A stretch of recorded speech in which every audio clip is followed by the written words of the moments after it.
Paz do Senhor, querido professor, paz do Senhor, todos os irmãos. Deus seja louvado por mais esta oportunidade, onde estamos aqui gravando esse subsídio do Capet Santi. Nessa ocasião, estaremos comentando, trazendo ideias, reflexões sobre a lição de número 7, a vida humana de Jesus. Nesse trimestre estamos estudando esse tema tão importante e central, que é Cristo, né? Cristologia, a pessoa e obra de Cristo. Nesta oportunidade, tenho a honra de estar aqui com a irmã Nilda. Ela é a esposa do pastor Josafá, lá da cidade de São Jorge 1. É muito bom estar com a irmã, primeira vez que estamos gravando junto. E espero que nesta noite possamos trocar ideias, trocar conhecimento, sempre pensando no crescimento e na oportunidade de trazer subsídio para os professores. Emanilda, pode saudar os irmãos, como que a irmã está? Eu estou grata a Deus nesta oportunidade de estar aqui também pela primeira vez. Para mim é um grande privilégio, inclusive, de estar com o irmão Sérgio, que eu tenho sempre acompanhado as aulas. E é muito importante, tem sido muito edificante esse material que o CAPED tem nos deixado. E para mim é um grande privilégio estar aqui hoje falando sobre esse assunto tão interessante aos amados professores, e espero que seja aí de grande valia para as aulas que serão ministradas. Com certeza, irmã Nilda, será de grande valia, de grande valor. E a nossa conversa, nosso bate-papo é sobre a lição de número 7, a vida humana de Jesus. O comentarista ele escolheu como um texto-chave, ou um texto para nortear essa lição, Lucas capítulo 2, versículo 52, que diz: E crescia Jesus em sabedoria e em estatura, e em graça para com Deus e os homens. É interessante que o Jesus que a Bíblia apresenta é um Jesus que nasceu de uma virgem, como todos nós sabemos, cujo óvulo foi fecundado pelo Espírito Santo, cumprindo-se uma promessa que está lá em Isaías capítulo 7, versículo 14. Jesus ele tinha consciência de que ele era Deus e que também ele era o Filho do Homem. Ele tinha consciência da sua natureza humana e divina. Jesus ele realizou curas, Jesus multiplicou pão, Jesus ressuscitou morto. Jesus ele é nos apresentado movido e ungido pelo Espírito para fazer curas, milagres e maravilhas. Mas o Jesus também que a Bíblia nos apresenta é um Jesus que sente fome, um Jesus que chora, um Jesus que sorri, um Jesus que sofre, e cumprindo até uma promessa, né, uma profecia de Isaías 53, ele é nos apresentado como servo sofredor. Ele é aquele que esteve sentado, esteve em lugares históricos. Esse é o Jesus que a Bíblia nos apresenta, que morreu, que ressuscitou e que um dia voltará para estabelecer novos céus e nova terra, conforme 2 Pedro capítulo 3, versículos do 8 ao 13.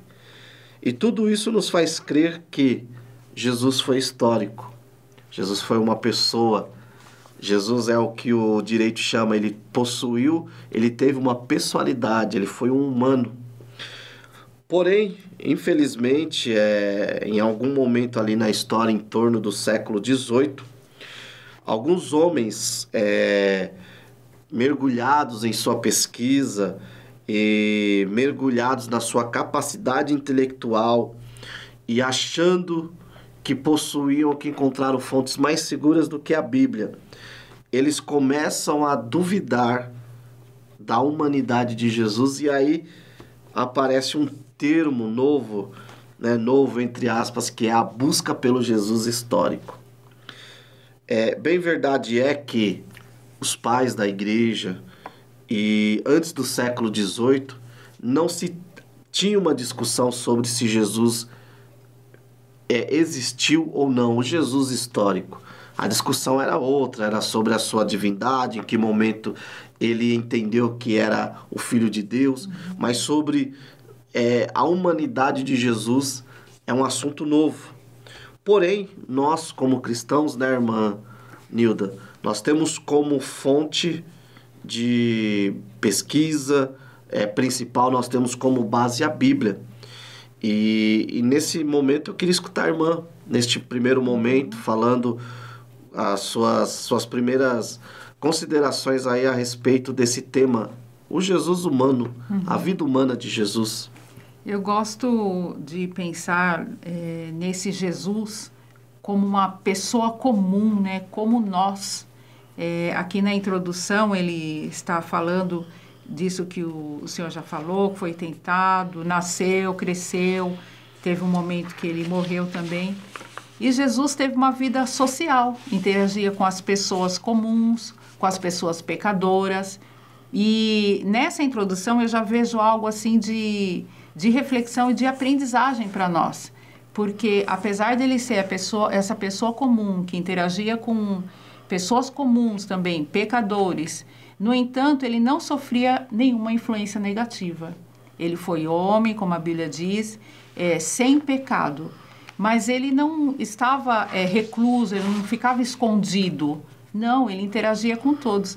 E eu me lembro até que quando eu era criança, eu desenvolvi até um entendimento meio errado sobre a santificação, né? Que a gente sabe que Jesus não teve pecado, Jesus é santo, e nós também temos que ser... E aí eu tinha um entendimento de que essa santificação era estar separado tanto do pecado como dos pecadores. Mas Jesus nos ensina que não. E a Bíblia também nos fala, né, que nós vamos brilhar, vamos ser luz, aonde? No meio das trevas. Então eu vejo assim nessa introdução já um Jesus que nos ensina a interagirmos com as pessoas para influenciarmos e não para sermos influenciados negativamente. É interessante isso que a irmã trouxe, porque, de fato, né, por muito tempo houve esse pensamento de que para ser santo tinha que se isolar da sociedade, né?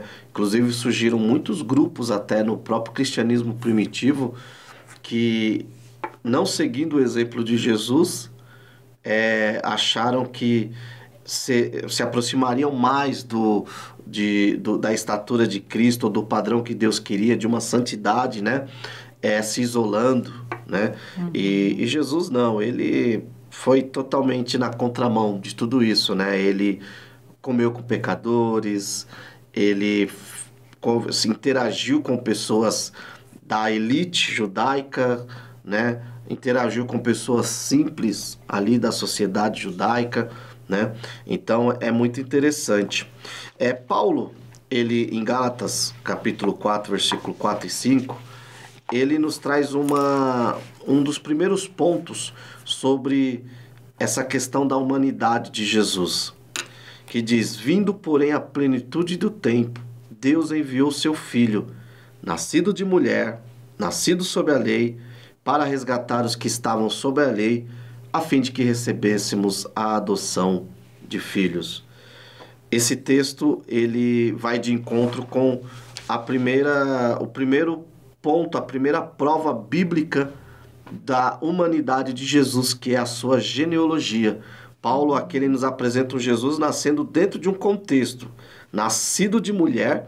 Logo, Paulo ele acaba com qualquer possibilidade gnóstica de que Jesus era uma ideia, um pensamento, ou em algum momento o Espírito de Jesus se incorporou em uma pessoa comum e passou a ser Jesus. Não, Jesus nasceu Jesus, né? De uma mulher, e quando fala nascido sob a lei é dentro de um contexto.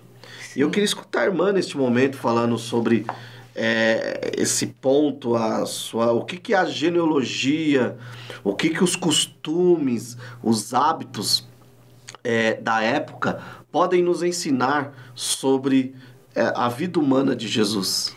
Antes mesmo de falar sobre isso, eu queria falar uma coisa bem interessante também que eu achei, que o escritor aqui da revista, ele cita uma coisa interessante que não é comum, que nas genealogias só apareciam os nomes dos homens, né?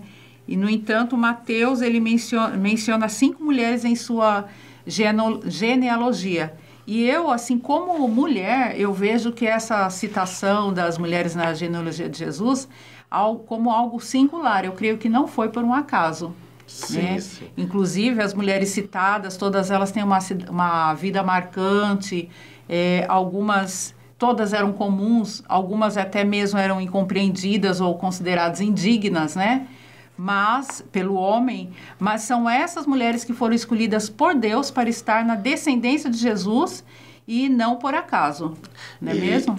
Eu só abrindo um parênteses, irmã Nildo, uma coisa que eu acho interessante, nesse ponto, quando a irmã cita aí sobre as mulheres, é uma prova de que esse discurso de que existe hoje, principalmente nos meios feministas, de que a Bíblia é um livro machista, a sociedade que Jesus veio poderia ser machista, e era. Uhum. Mas Jesus, sendo Deus e vindo na condição de resgatar o pecador, desde o seu nascimento, da sua genealogia, sempre há aqui a inclusão de todos, tanto homem como mulher, e como disse a irmã, né? Algumas dessas mulheres aqui, por exemplo, Raabe, Tamar, mulheres que, dentro do padrão, indignas, mas estavam ali para mostrar o quê? Que Jesus, ele veio como humano para todos, né? É isso. Então, aqui a gente, na genealogia que foi registrada em Mateus, né? Foi registrada em Lucas, o que pormenoriza a origem humana de Jesus. E os evangelistas Mateus e Lucas, eles proporcionam essas genealogias bem detalhadas, né, no sentido de identificarem Cristo com a raça humana, especificamente identificando Cristo com Abraão e Davi, né? Então, Mateus traça a linhagem de Jesus através de José, esposo de Maria, mostrando... eu achei interessante isso aqui porque eu peguei nos meus estudos com o autor, aquele Ezequias, né? Então, ele fala que Jesus, nessa linhagem, através de José, mostra que Jesus era do direito legal de ser rei, né? Porque José era descendente de Salomão e ter se casado com Maria pouco antes do nascimento de Cristo. E a gente vê lá em Lucas 3:23, citando José, filho de Eli. Porém, possivelmente é porque José é casado com Maria, né? E não citava o nome das mulheres, que não é o caso de Mateus, que fez essa genealogia citando todas essas mulheres, né? Então, como o irmão até já disse, citando aquele versículo, Isaías, eis que a virgem conceberá e dará à luz um filho e lhe chamará Emanuel. E esse nome Emanuel, que significa Deus conosco, então é o Deus encarnado em forma de homem, que foi predito, teve a profecia no Velho Testamento e foi ocorrido, né? A profecia aconteceu, a gente vê já no Novo Testamento. Não há base bíblica de que o nascimento de Jesus tivesse sido diferente de qualquer outro nascimento humano, né? Porque às vezes até em filme, né? Eles querem apresentar um Jesus que quando criança estava lá trabalhando com José, fazia alguma coisa lá e a coisa saía andando, sei lá, fazia algum milagre ali. Meio fantasia. Né? Meio fantasia, mas a Bíblia não vai falar o que aconteceu nesse tempo, né? São poucas as menções de Jesus, da infância de Jesus, porém, nós sabemos também que o que foi falado, o que está registrado, foi para o nosso entendimento, nossa edificação, nosso conhecimento, tudo que precisava, Deus colocou como revelação para nós, que não está escrita porque realmente não havia necessidade. Né? Uma coisa que eu quero mencionar também, que Jesus não tinha nenhuma evidência física assim diferente de se mostrar uma criança especial. Quando, por exemplo, os profetas Ana e Simeão reconheceram que aquele recém-nascido era de fato o Messias, foi pelo Espírito Santo, né? Foi uma revelação do Espírito Santo. Então, Jesus era o filho do carpinteiro, desde a infância. Maria e José guardavam para si esse segredo, né, miraculoso, e no tempo certo, o próprio Jesus foi se manifestando como esse filho do homem, filho de Deus. Né? É interessante tudo isso que a irmã colocou, porque, de fato, principalmente as literaturas apócrifas, né?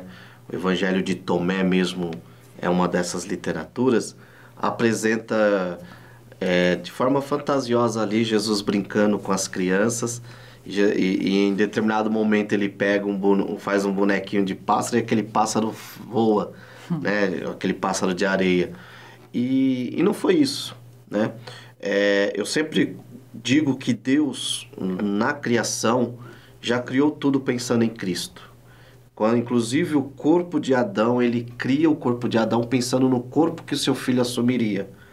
Ele cria Eva e lhe dá o poder, a beleza, a graça da maternidade, já pensando o jeito que o seu filho viria ao mundo. Como a irmã bem colocou, Jesus não apareceu do nada, não veio de uma nave, não, ele nasceu de uma mulher, né? Ele cumpriu ali o processo da circuncisão, né? E a Bíblia, em muitos momentos, nos apresentam Jesus tendo seu desenvolvimento humano normal, né? Lá em Lucas 2,52, que é o texto-chave, fala que ele crescia, amadurecia em sabedoria diante de Deus e dos homens. Jesus, quando vai ao templo com 12 anos, provavelmente ali ele vai cumprir um ritual que ele chamava de um ritual da passagem, né? Uhum. Onde aquele menino já passaria por uma vida adulta, por assim dizer, para ajudar os seus pais, que era o costume da época. Possivelmente Jesus aprendeu a mesma profissão que seu pai, né? E tem um texto que eu acho muito interessante, que está lá em Hebreus capítulo 5, versículos 8 e 9, que diz que Jesus aprendeu obediência. Uhum. Não significa que ele foi desobediente em algum momento e aprendeu a ser obediente, mas que ele cresceu em sua capacidade de obedecer à medida que suportou sofrimentos, que foi andando, né? Então, assim, querido professor, neste ponto, e é bom vocês trazerem para os seus alunos faça uma pesquisa sobre essas coisas fantasiosas que falam, que às vezes muitos pregadores até ensinam como verdades a respeito de Jesus, e faça um contraponto com o que a palavra fala, né? Tente mostrar para o seu aluno que Jesus ele foi um humano, né? E como bem a irmã colocou, a Bíblia não fala o que aconteceu, né? Aqueles, vamos dizer, 11, 10 anos ali de silêncio. Mas creio eu que Jesus foi ali para a escola, foi aprender a lei, foi aprender os costumes e cresceu como uma criança da sua época. Quem sabe brincando, mas sempre com a sua consciência de que ele era o Filho de Deus.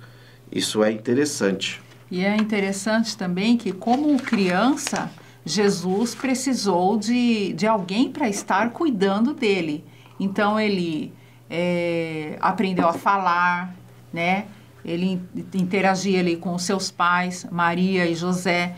Eles tinham, inclusive, essa responsabilidade de estar contribuindo com a formação de Jesus como uma criança comum. E eu quero também falar sobre algo interessante, uma curiosidade, assim, sobre essa festa, né, da Páscoa, provavelmente a festa da Páscoa, que Jesus foi com os seus pais, né? Uma curiosidade aqui é que não havia uma obrigatoriedade daquelas pessoas que morassem num raio de 25 quilômetros da Cidade Santa. E, no entanto, José e Maria foram, mesmo eles sendo pessoas com pouco recurso, né, eles moravam a mais de 100 quilômetros de Jerusalém, então eles não tinham essa obrigação, contudo, todos os anos a Bíblia diz que eles iam à festa da Páscoa, né, como está lá em Lucas 2,41. Ora, todos os anos iam seus pais a Jerusalém à festa da Páscoa. E aí o mais interessante é que nesse dia, quando Jesus tinha 12 anos, né, possivelmente ia passar por essa passagem, né, que o irmão mencionou, parece que havia um momento de fazer uma leitura, né, o adolescente a fazer a leitura da Bíblia, do Torá, né, e nesse dia, Jesus, uma outra curiosidade que eu quero dizer aqui, esse perder Jesus, né, o que aconteceu? A festa durava 7 dias, e ao final desse período, a caravana das mulheres partia de volta para suas casas com bastante antecedência. Os homens seguiam depois, né, posteriormente, para se encontrarem com elas na parada seguinte, que seria onde eles iam passar a noite. E aí, lá em Lucas 2,43, diz assim: terminados aqueles dias, ficou o menino Jesus em Jerusalém e não o souberam seus pais. Então, é bem provável que a Maria pensou que Jesus estivesse com José. E José estava pensando que Jesus estava com Maria, né? E quando eles descobriram que Jesus não estava na companhia deles, aí eles voltaram para o templo. E aí que tiveram essa surpresa que onde Jesus estava, assentado no meio dos doutores, ouvindo-os e interrogando. Mas eu fiquei pensando, eu como mãe, eu fiquei imaginando a agonia de Maria, né? E é uma agonia dupla, eu nomeei, porque é uma agonia tanto como mãe, né, de perder seu filho, e outra agonia de como uma mulher que estava com a responsabilidade de cuidar não de qualquer criança, mas era o filho de Deus, né? Então eu acho que ela ficou assim muito apreensiva com esse fato, mas para a felicidade de Maria ela encontrou Jesus. E nesse momento a Bíblia diz também que José e Maria, eles tinham conhecimento da origem de Jesus, obviamente, né? Igual a gente já falou aqui, que alguns não creem, mas a gente crê no que a Bíblia diz. Se a Bíblia diz que Maria, sendo virgem, né, ela foi gerado pelo Espírito Santo, então é assim que nós cremos. E aí, nesse momento, Jesus, uma coisa era eles saberem desse fato, outra coisa eles ouvirem de Jesus. E Jesus, com apenas 12 anos de idade, ele faz a pergunta: por que é que me procuráveis? Então, não sabeis que me convém tratar dos negócios de meu Pai? Lucas 2,49. Então, a resposta de Jesus mostra o quanto ele sabia quem ele era, né? E os pais ali, o José e Maria, ficaram perplexos, né, com aquela revelação que agora vinha da boca do próprio Jesus. Então, achei bem interessante isso. E mais ainda, quando diz que, em Lucas 2,51, isso para mim eu trago como lição para todos nós. Então, foi com eles para Nazaré e era-lhes obediente. Sua mãe, porém, guardava todas essas coisas em seu coração.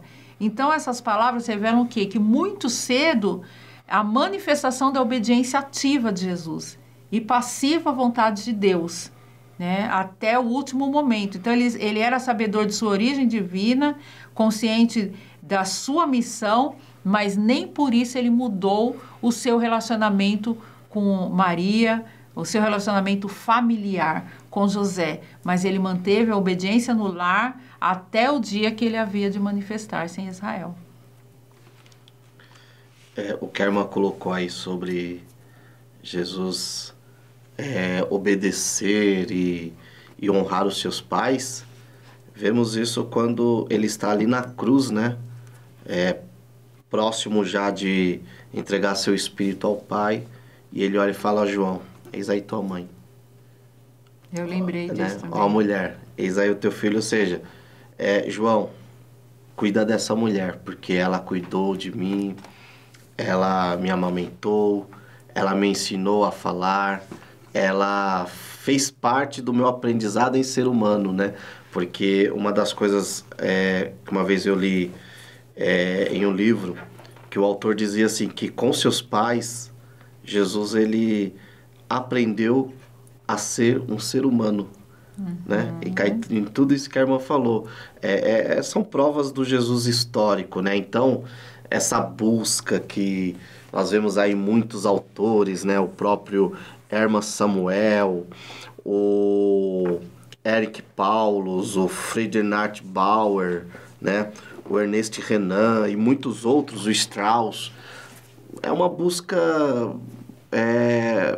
por si só já fracassada, porque eu posso estudar como nós estamos aqui, né, e o professor vai ter a oportunidade de estudar aspectos da cultura, do hábito e situar Jesus naquele momento, como bem a irmã fez aí, né, que seus pais iam todo ano ali. Isso é situar Jesus dentro do seu contexto social e histórico, mas tentar fazer uma busca, uma leitura do Jesus humano ou Jesus histórico, como queira, fora da Bíblia, é um fracasso, porque a maior fonte de pesquisa, a maior fonte que revela que Jesus veio como um ser humano, tinha uma mente humana, tinha um corpo humano, é a Bíblia, né? É a Bíblia.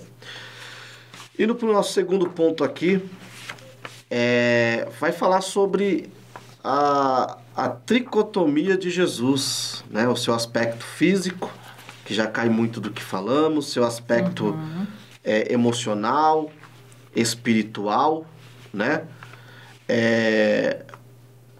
O que a irmã tem a trazer para os professores sobre esse ponto, né? O aspecto físico, emocional e espiritual de Jesus? Então, como a gente já falou, ele foi uma criança comum, nasceu de forma natural como qualquer outra criança, né? E os evangelhos, eles revelam as características, esses atributos característicos do ser humano em Jesus. Como sabemos, todo ser humano nasce de uma mulher.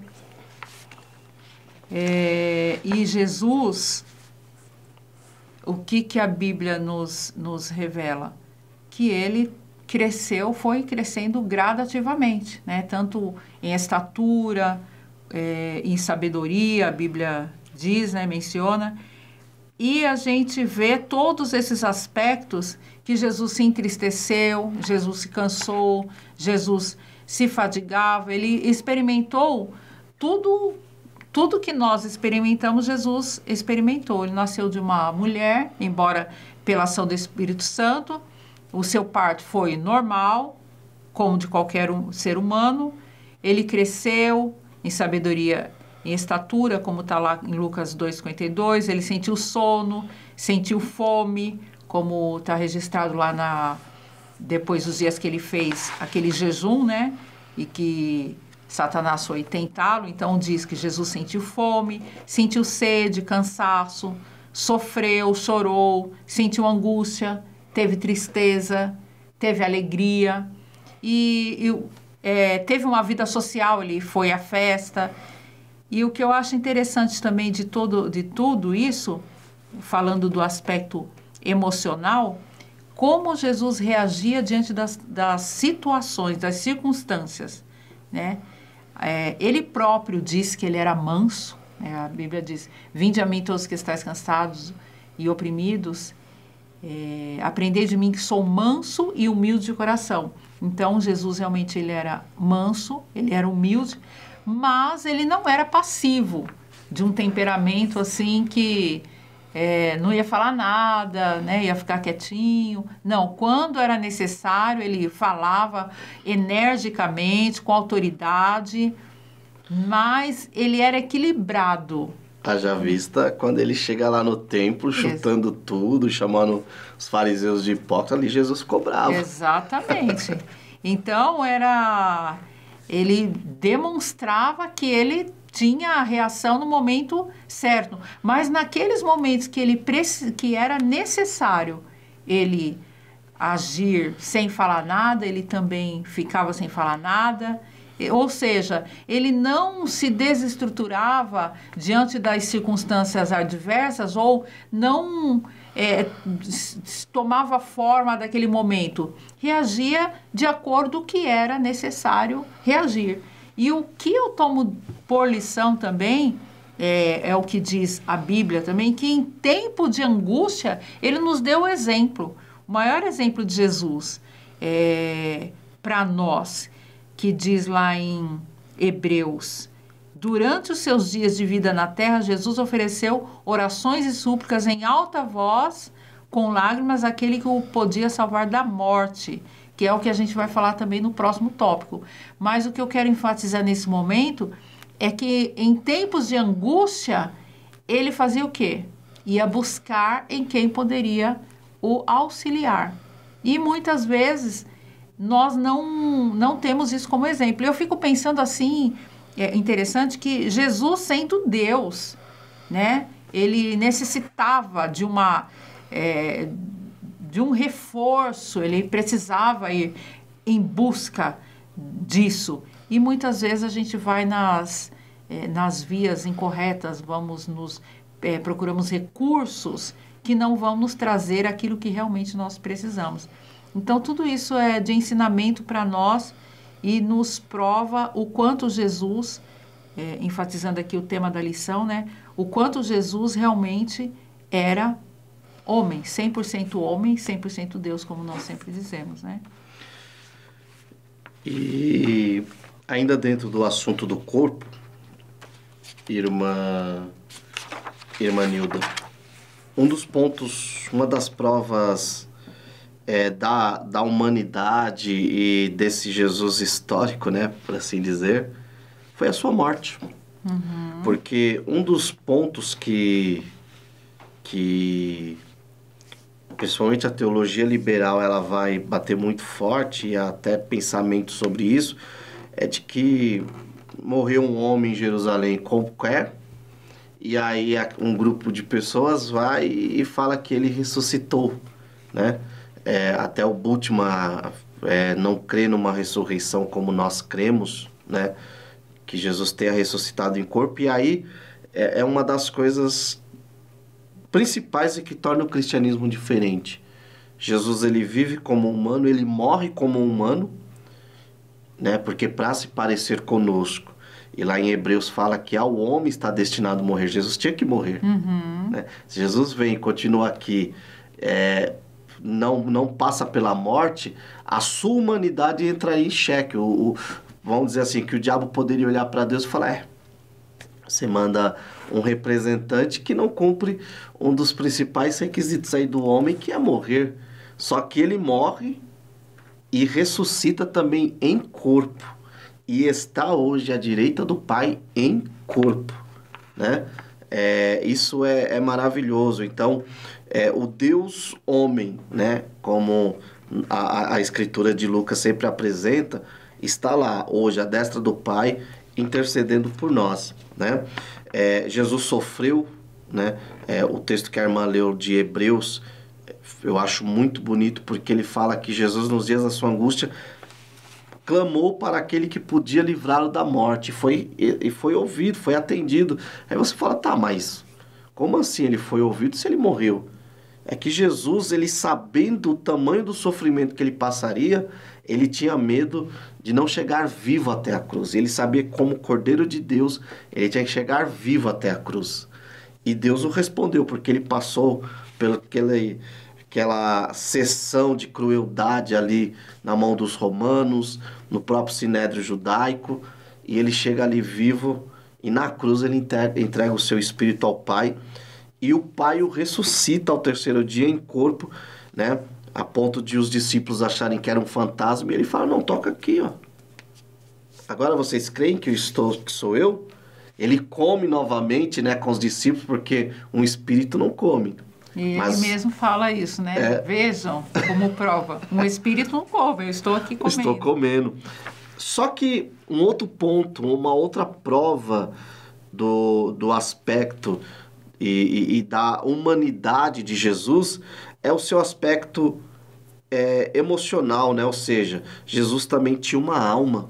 Jesus possui ali suas faculdades emotivas, né? Jesus tinha uma alma que necessitava do Pai. Daqui a pouco veremos que ele orava, mas essa prova de que Jesus possui uma alma fica tão em evidência ali quando o seu corpo reage a tudo aquilo que ele vai sofrer, né? É o que a medicina chama de hematidose, que é o quê? Um abatimento moral, um abatimento emocional tão grande que o seu corpo começa a suar gotas de sangue. Então essa é a prova de que ele possuía um aspecto emocional. É como bem a irmã já colocou, Jesus não ficava à parte dos nossos sofrimentos, né? Quando o seu amigo morre, ele chora. As pessoas tentam encontrar ali, Jesus chorou pela incredulidade. Eu não creio. Eu creio que ali foi o lado humano de Jesus, porque Jesus amava, né? Amava Lázaro. E o seu amigo ali, e vendo o sofrimento das suas irmãs, o sofrimento daquelas pessoas, Jesus chora, demonstrando que ele sentia o que nós sentimos diante da morte, né? Quando ele se encontra com a viúva de Naim, ele sente compaixão, né? Ele sente alegria quando ele está discursando e em determinado momento volta os discípulos ali, ele fala que em seu espírito ele se alegra. Ou seja, Jesus experimentou os mesmos aspectos emocionais que nós experimentamos por possuir uma alma, né? E eu acho interessante essa parte da tristeza de Jesus, que eu fico imaginar como Jesus deve ter se entristecido também, por exemplo, com a morte de João, né, que ele ficou sabendo. E aí já vem o outro lado de Jesus, o quanto ele tinha foco em sua missão. Porque quando a Bíblia relata sobre esse episódio em que Jesus fica sabendo da morte de João, no primeiro momento ele se recolhe para orar, né? Parece que Jesus estava com aquela tristeza, angustiado. Mas no segundo momento ele vê uma multidão como ovelha sem pastor, e aí ele deixa toda a sua angústia, toda a sua tristeza e vai atendê-los, né? Então isso nos dando uma lição, né, irmã Neide? Que nos dando uma lição.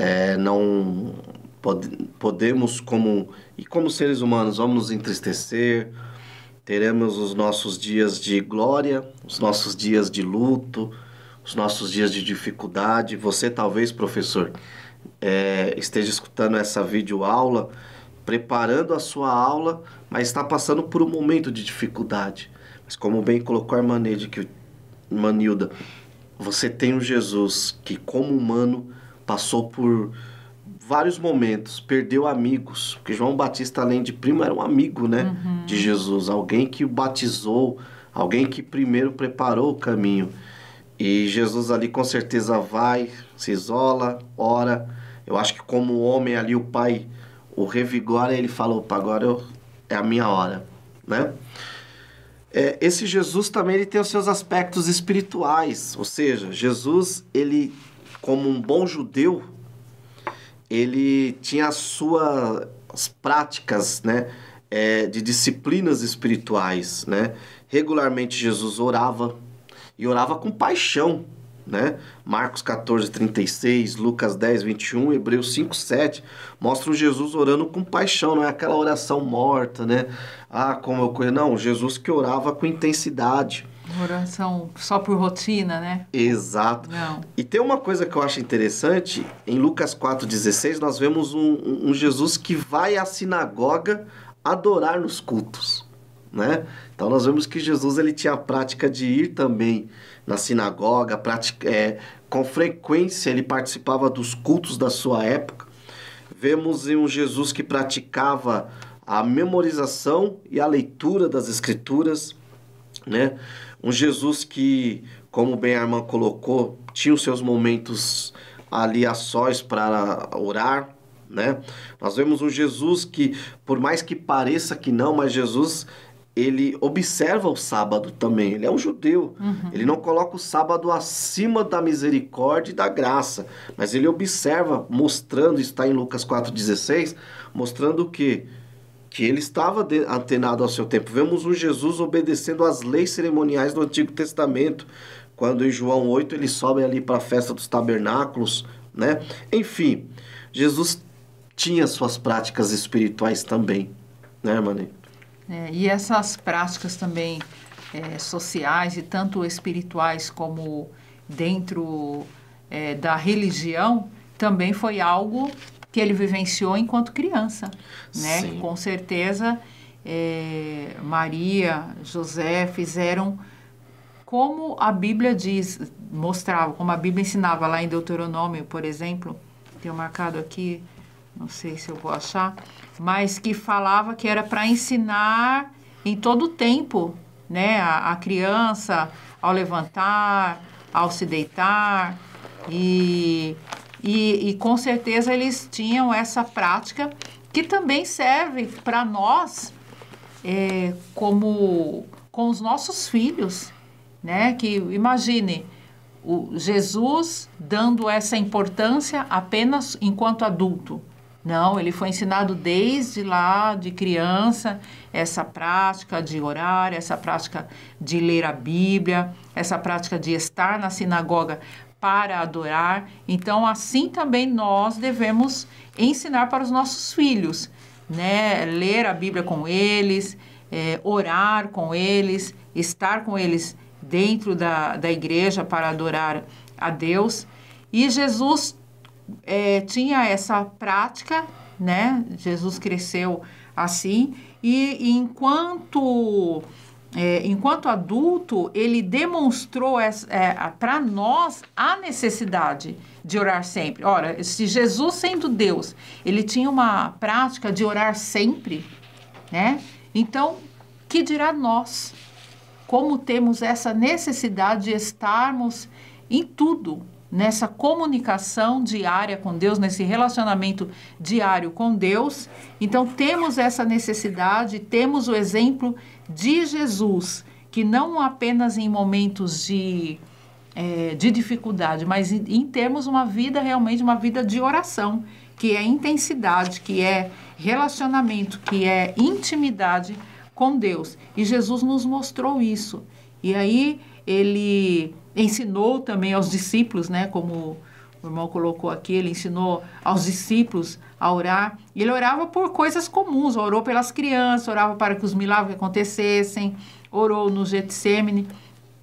Então, é a nossa prática também de orar. Ele orou lá na ressurreição de Lázaro. Orava, né? Pelos alimentos, né? Pelos alimentos. Então, realmente nos dando esse exemplo de que nós temos também que ter essa prática de oração, sentimos essa necessidade e usufruirmos do benefício, porque só quem sabe do benefício que é ter essa vida de oração é quem realmente ora, né? E quem não faz ainda, então comece a fazer, né? Incentive os seus alunos a terem essa vida de oração, que a gente ora para aprender, para usufruir. Não é usufruir primeiro o relacionamento com Deus para depois orar. Não, é orar para usufruir esse relacionamento de intimidade com Deus. E mais uma vez, Emanilda, a irmã foi cirúrgica, né? Citando aí, com certeza, a influência dos pais de Jesus, enquanto Jesus humano, ali, enquanto criança, para essa prática devocional de Jesus, tanto que lá em Mateus 13, 54 a 57, diz assim, ó, e chegando à sua terra, ensinava-os na sinagoga, de tal sorte que se maravilhavam e diziam, de onde vem esta sabedoria e estes poderes miraculosos? Aí é onde eu falo a importância. Não é este o filho do carpinteiro? Né, apontando para o seu pai. Não se chama sua mãe Maria? E seus irmãos Tiago, José, Simão e Judas? Não vivem entre nós todas as suas irmãs? De onde lhe vem, pois, tudo isto? Escandalizavam-se nele. Jesus, porém, lhe disse, não há profeta sem honra, senão na sua terra e na sua casa. Né? Então, assim, a família de Jesus era conhecida. O próprio Jesus nos dá a entender que era conhecido ali pelo círculo daqueles que estavam na sinagoga, né? É maravilhoso. Já indo aqui para o final da desse bate-papo, e temos tantas coisas para falar, mas quais as implicações dessa humanidade de Jesus, né, de Cristo para nós? Eu penso que a sua natureza, quando a Bíblia revela a sua natureza humana, eu acho que a primeira implicação é, por ele ter vindo como homem, possuir uma humanidade, ele verdadeiramente pode ser, como foi, um sacrifício substitutivo pela raça humana, né?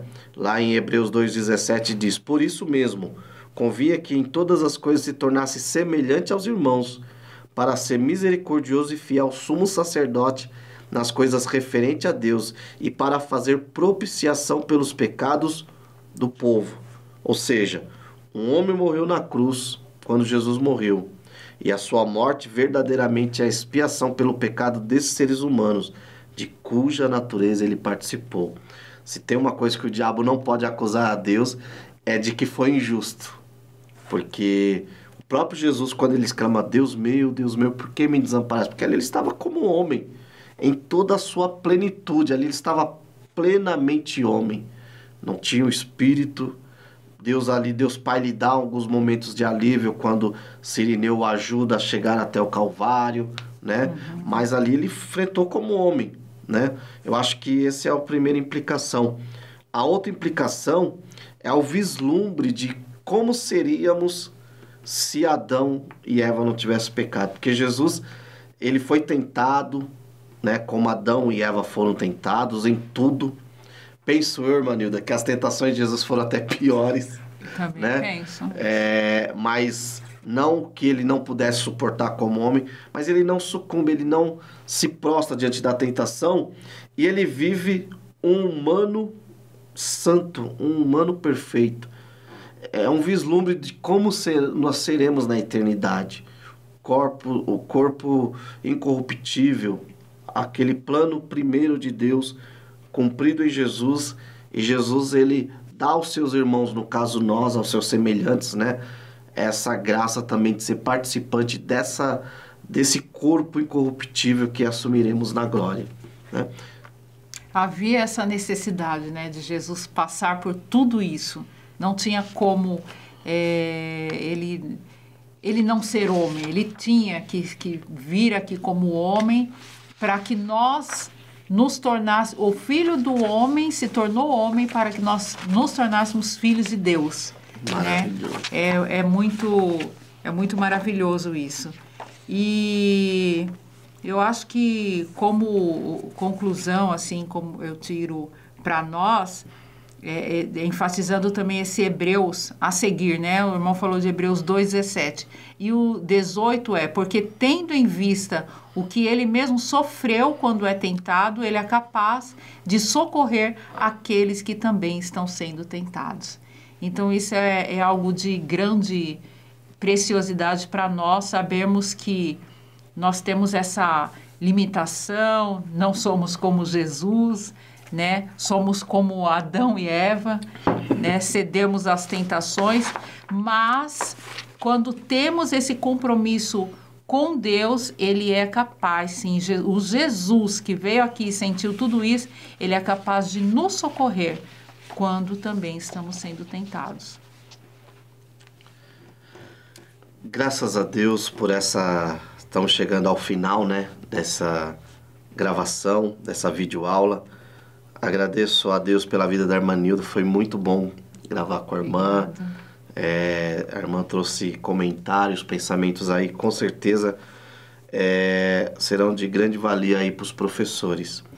E como eu sempre digo, o nosso propósito aqui é apontar caminhos, né?